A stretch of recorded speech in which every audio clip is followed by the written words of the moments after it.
नमस्ते। आज मैं बात करूंगी आपके सामने भगवती प्रसाद वाजपेयी की बेहद खूबसूरत कहानी मिठाई वाला।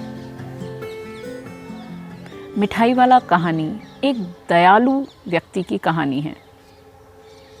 वह दयालु फेरी वाला है, एक जो खिलौने लेकर, तो कभी मुरली लेकर, तो कभी मिठाई लेकर गांव के बच्चों के बीच आता है। वो बच्चों को बेहद प्यार से आवाज़ लगाता है।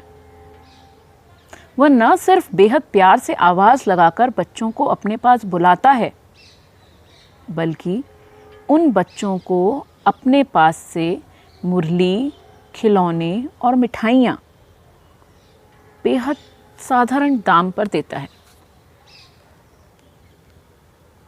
सवाल यह है कि वह इतना प्यार और इतना अपनापन कहाँ से लाता है।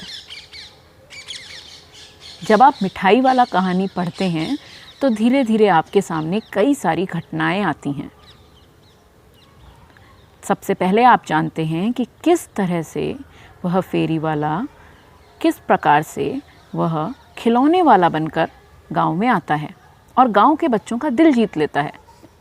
गांव के बच्चे किस तरह उसके प्यार में और मोह में पागल होकर उसके चारों तरफ घूमते हैं और उसकी दिए हुए खिलौनों को खरीदते हैं।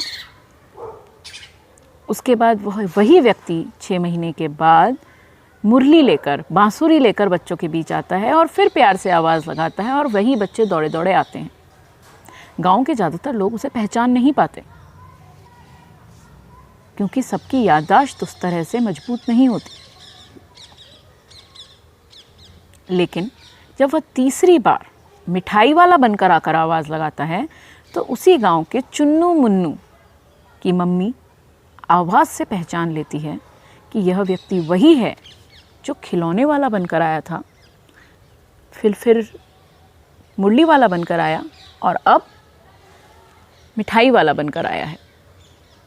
कहानी के बीच में और भी कई घटनाएं घटती हैं जिसमें यह पता चलता है कि किस तरह से लोग सस्ते सामानों को बेचने पर शक करते हैं, संदेह करते हैं और सस्ते सामान पाने के बावजूद भी उस संदेह को बनाए रखते हैं कि कहीं कोई चालाकी तो नहीं।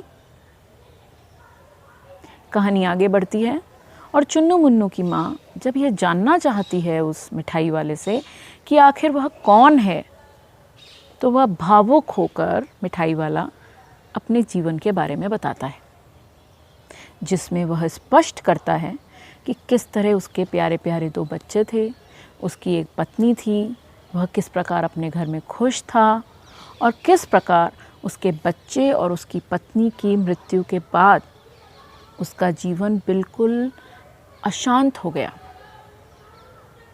और उसने अपने मन में ढेर सारे प्यार को दूसरों तक पहुंचाना शुरू किया।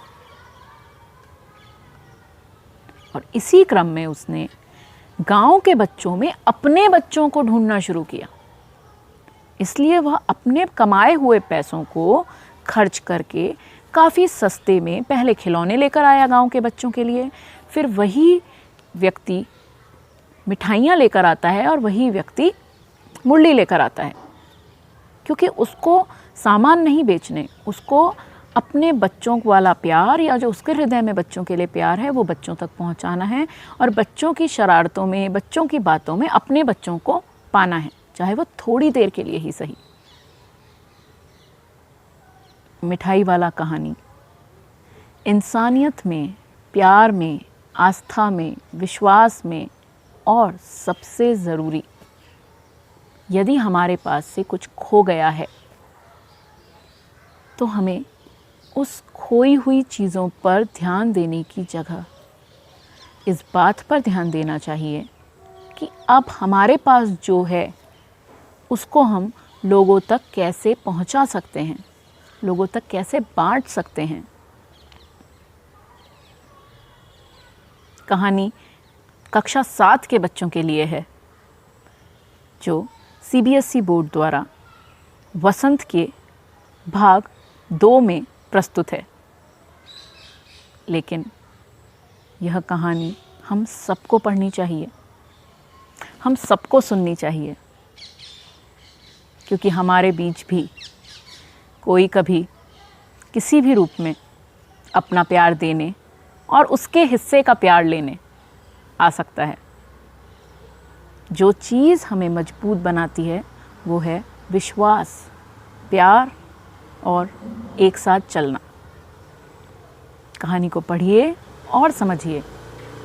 मुरली वाले के बारे में, खिलौने वाले के बारे में और मिठाई वाले के बारे में, कैसे तीनों एक ही हैं लेकिन अलग अलग किरदार में खूबसूरती से आपको नज़र आते हैं।